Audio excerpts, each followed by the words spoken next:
World leaders in fiber cement siding and backerboard products, James Hardie is now earning a reputation as the #1 choice when a wood siding appearance is required for historical restorations.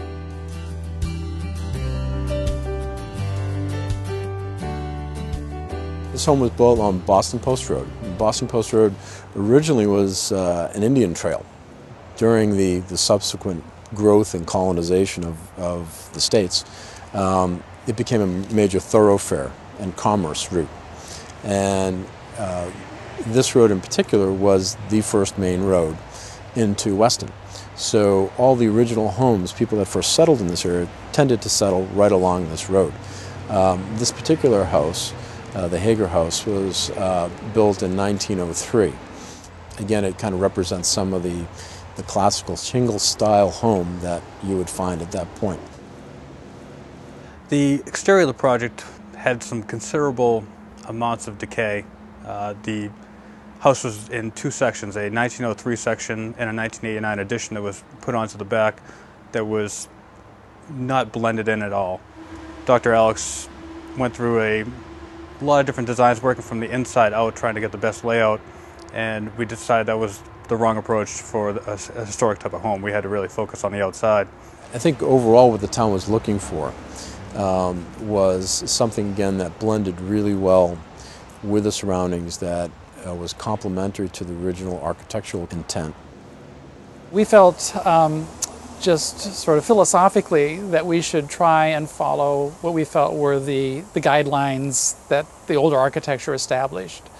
And that included replicating details, the siding materials that we initially had, so that it really felt like it was integral with what had always been here. When we were originally doing the kind of the detail work and figuring out what sort of materials we wanted, I was all for just using wood shingles because that was what was here before. I looked at different products made up of different compounds, and the Hardie shingle really looked the most authentic. Compared to vinyl, the Hardie looks much more authentic. The major advantage for the owner's perspective was that he had a product that was going to be what we consider a lifetime exterior. By having Hardie shingles on his house, he's never going to have to worry about any kind of rot. He should never have to worry about his paint peeling off or repainting. No one has ever questioned whether or not this was real wood or not. And I've had people say, "Oh, that's a beautiful siding job. I can't believe you did that with wood." And I said, "Nope, it's fiber cement." And no one ever believes us until they get up close and look at it. It's definitely a great representation of what an authentic cedar shingle would look like.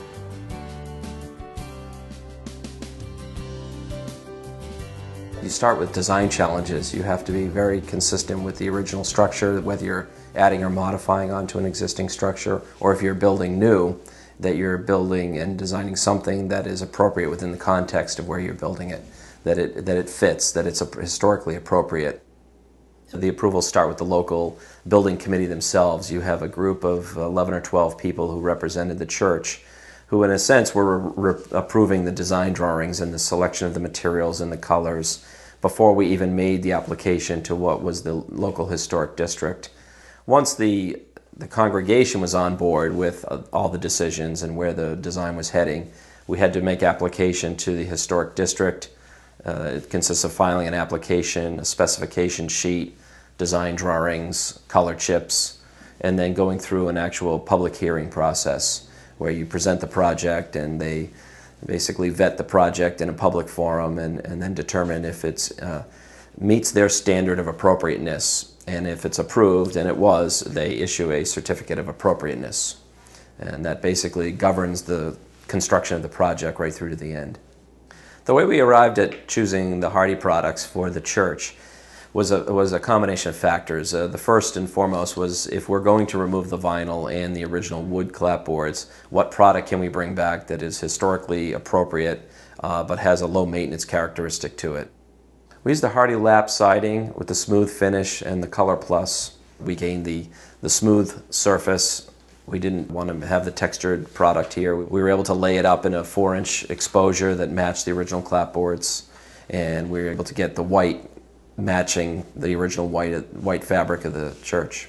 Once it was on and people saw what it looked like, they were very comfortable, and the fact that we were removing the vinyl siding and putting on a product that was much more dimensionally accurate to a clapboard, they were very happy. It's received very high marks locally.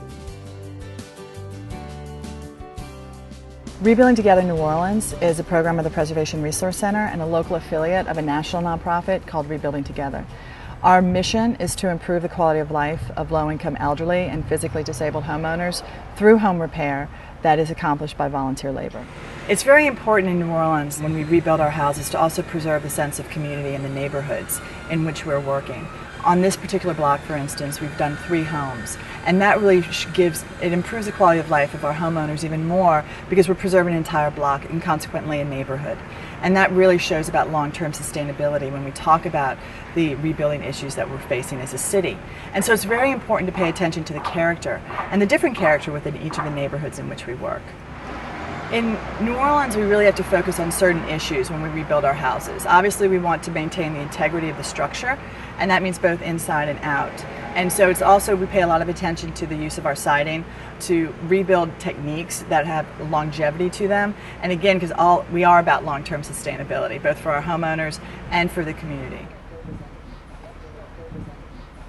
We love to use the James Hardie smooth surface plank. It's very, very important for us, first off, obviously to fit within the community, which this product does, and it passes muster in all of our historic districts. But even more than that, it also provides a long-term usage.